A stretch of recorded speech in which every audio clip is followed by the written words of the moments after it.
Say your. All right, loyal noodles. Today, we have a very, very special guest. We have a hero in the flesh. And of course, he will be very humble about it, which he is supposed to be, but that's just who he is. We have a hero in the flesh. We have a New York City firefighter all the way from Station 58, all the way in New York City. A living hero, a living legend, whether he tells you he is or not, he is.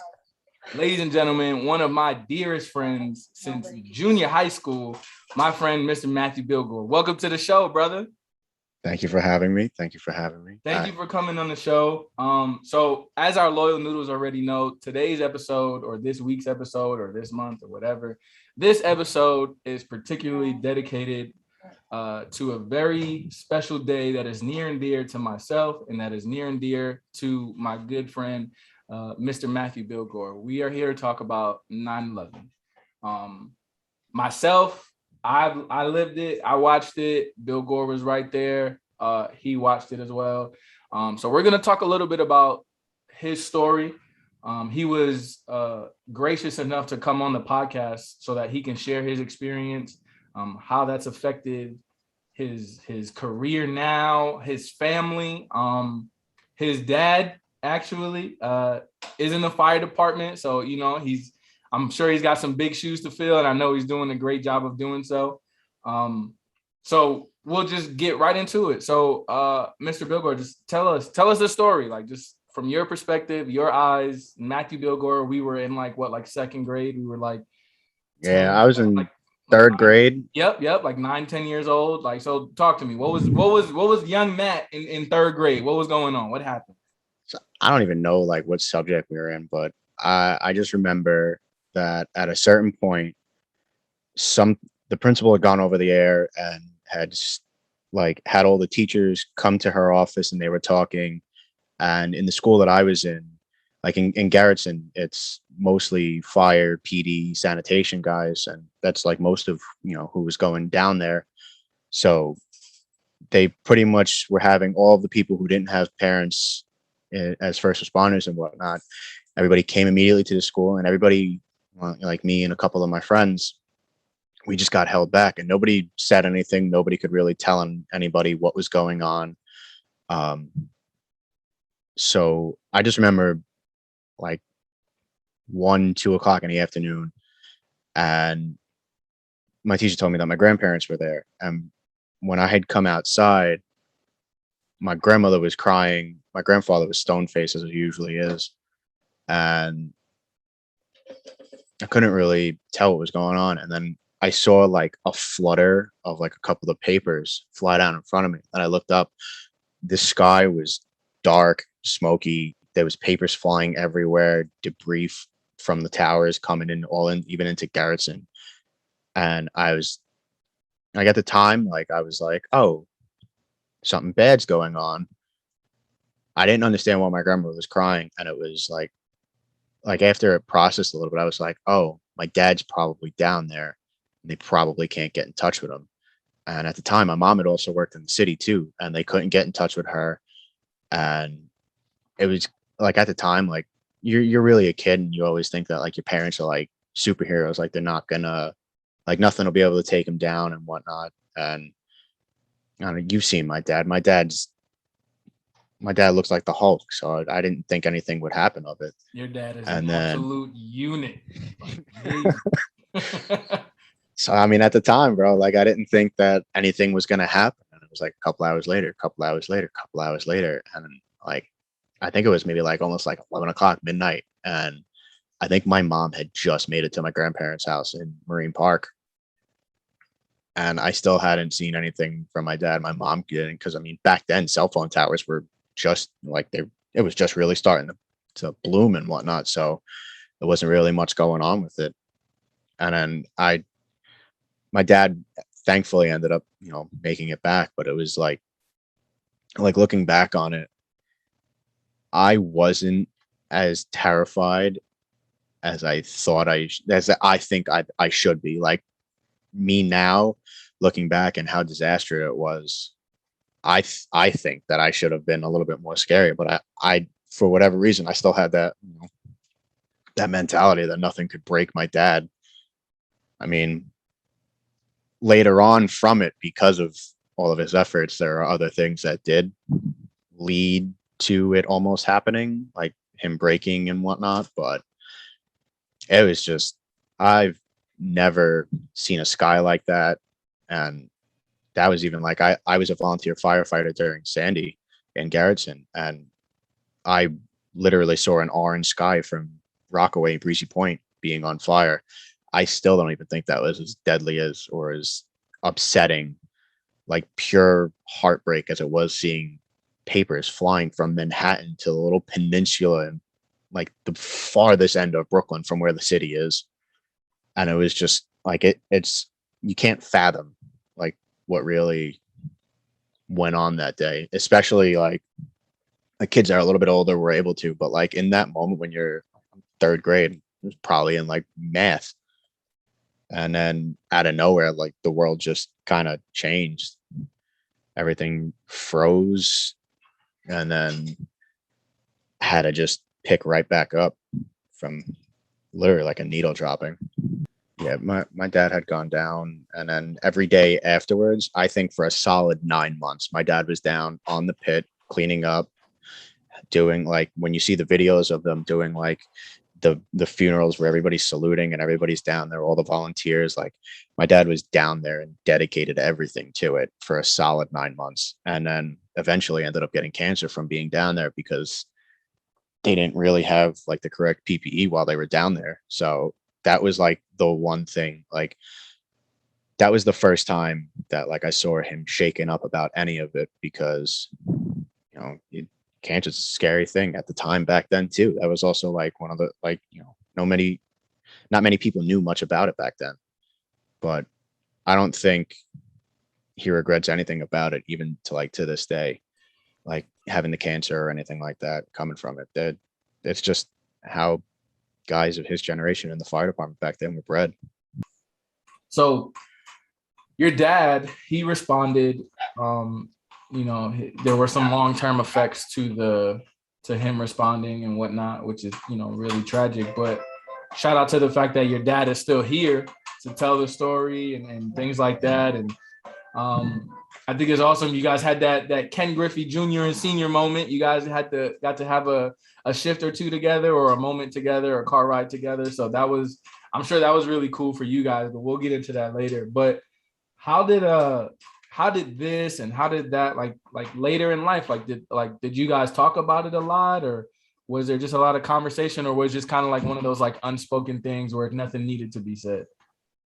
It was kind of like one of those things that just didn't need to be said. I mean, like there were pictures always in my house of like my dad and his partners and his friends being down there, like taking the pictures of like, like this happened and whatnot, like always scattered around my house, and just memorabilia of like being down there. Like he actually has like a few years back, I put his gear that he had like, because he was a volley in Garrettson like 15 years before I was. So one of the days he had left his PPE and his gear at the station. So he put his stuff, like he brought his volley gear down, and he had still had like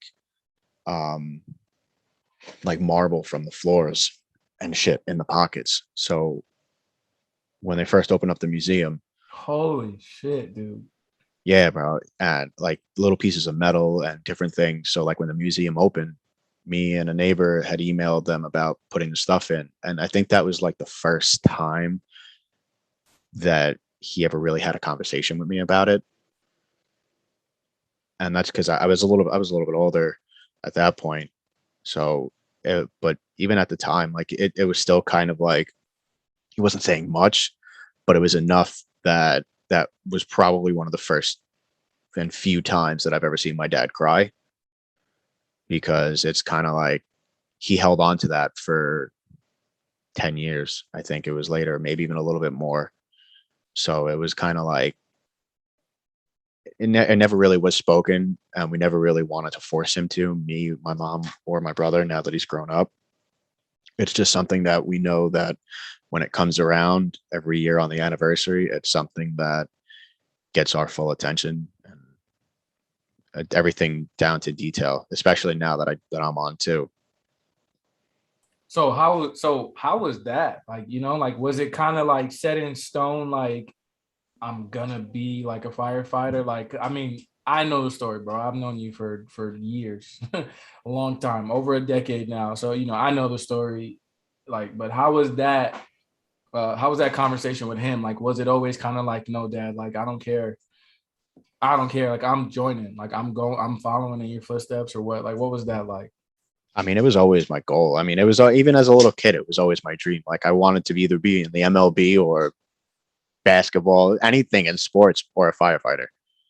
Anything that had to do with the department, I wanted to be around it, and I submerged myself into it.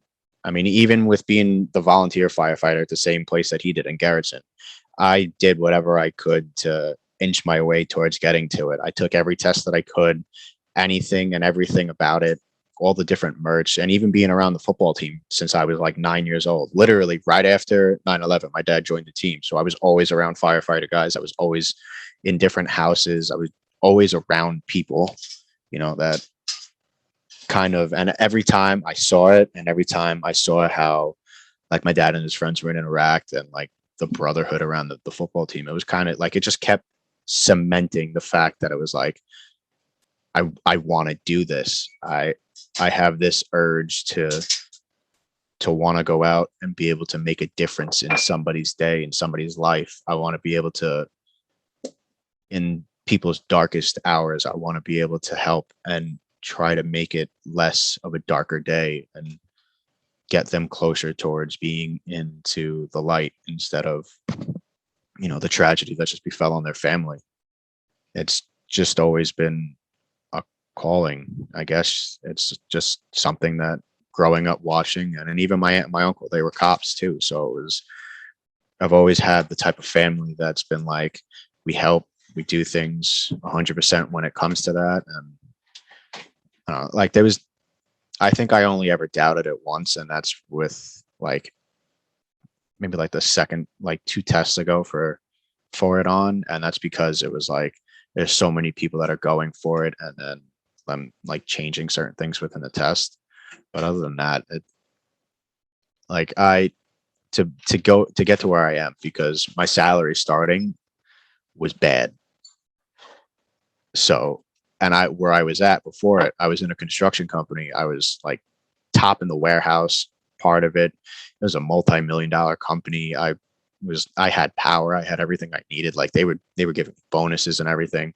And I left a lot of money on the table with that company to chase it. The moment I saw it in my reach, I went for it. There was nothing stopping me. I don't regret it. Like, yeah, the job has a lot of negatives that surround it with certain things, and like people chasing to become lieutenant, captain, chief, and stuff like that. But there was nothing that was going to stop me from going towards it, no matter what it was. I don't think you said it specifically, but was that like a direct impact on you as well? Was that like, oh, 9/11? Like, I see what my dad's do. Oh, yeah, nope. Mm-hmm. Nope, I'm getting after it. Fuck that. Yeah, It's either the Yankees or the fire department, one of the two. pretty much. Like even that, and then even like I even thought about like the military because of that too. It was like I got to do something to help. Like that can't like too many innocent people lost their lives for that. Like in some shape or way or form, whether it's across the seas or right here back at home. I got to do something to help. So it definitely had an influence in it going into it. Yeah. And then I mean, you remember the conversations we used to have in concession on Saturday mornings. It was just a lot. So 20 years later, it's been 20 years, man. Like it's weird to say it's been 20 years, because it just always feels like, nah, that was like the other day. Mm-hmm. So what was the toughest part? Because you are more, I'll say you're more connected to it than most people that I know. Like, it's not like just, oh, I'm an American and this affected me, or, oh, I'm a New Yorker and this affected me. Like, this is literally in the house for you. This is home. So like, what was the toughest part following 9/11? Like, what was the hardest thing about that? I feel like the hardest part was like back then. I mean, you can say even now, like I always chased my dad around when I was younger. So for almost a year, I didn't get to really see him. And then when I did get to start seeing him again, he was dying. The cancer drained everything away. I saw him at his most vulnerable. So in the coming years afterwards, him trying to, I guess, process. I mean, because back then, especially back then, and with their like my parents' generation and whatnot, mental health really wasn't a thing like it is now. People don't treat it back then, especially in guys. It's always, oh, like they gotta do man up, do this, don't talk about it. Men don't cry, men don't do this. So trying to watch my dad process everything took a while because of like my grandfather was a hard-headed man and never really, my grandfather served in Korea and in Vietnam. I believe it was Vietnam, um, in the Air Force, and it was like the processing and the talking about things was never really there. So watching my dad have to piece together everything and like he wasn't like really there as much because of you're pulling arms out, you're pulling legs out, pulling a head, just a torso with nothing on it, like that shit scars you. So trying to watch him piece everything together while I was still going through my childhood was kind of like I didn't really like he was there, but he wasn't type of a thing. So like I he still I coached can me in baseball and whatnot, but Yeah. So it's kind of like I can't relate to that kind of thing, like that's why I'm saying like it hits you a lot harder than it hits most, if not almost everyone I know. Um and again, 20 years later, you live with the effects of it. You know what I'm saying? Like you are now a part of that legacy that you have to continue and whatnot. And I hope that you never have to endure that type of event. Not like just fucking hope, man. Like you Mhm. get what I'm saying. I just hope you never have to have that 9/11 event that you have to go through and then go home to your family and things like that. So even bigger shout outs to your dad. Salute to him. Like, like whether if he's home right now or next time you see him once we're done, like tell him like I personally again said, just thank you for everything that you've done. I will make For, sure to. for the city, for the family, for everybody.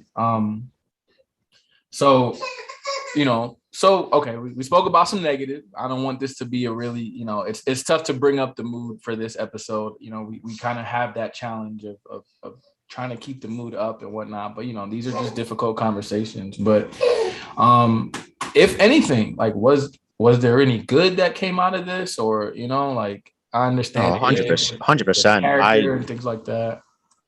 I mean, I learned how to, carry myself better, how to be a little bit more respectful, how to actually help people more than, and like learning the skill sets for it. And just, like my dad met a lot of guys down there that became like family. And so I gained like a lot of uncles and aunts and a lot of good people on top of everything that we lost. I mean, and it just, there was a sense of pride too, like that, you know, my dad did something like that's etched in it forever, especially with my dad, like having his gear in there. It's like people from all across the world come to see that memorial and it's beautiful. The museum is beautiful. It's like, that's forever something that will stay within my family and within the bloodline of it. I'll be honest, and I'm sorry if this disappoints you. I haven't been yet. I don't. I haven't been able to I guess I haven't been able to bring myself to go. It's free for military, if I'm not mistaken. I believe so. I haven't gone, and it's just I don't know if it's just like I'm not ready or things like that. It's just still one of those like, yo, like I can't say I was there. I wasn't at the damn towers. I'm not insinuating that, but it was just like I was there enough that it was just like, come on. It was I really don't know how long I really don't know how long we were out of school or anything like that. That part I don't remember. Um like I don't know, like I know like the buses and trains were shut down, airports were shut. I don't even know how long that went.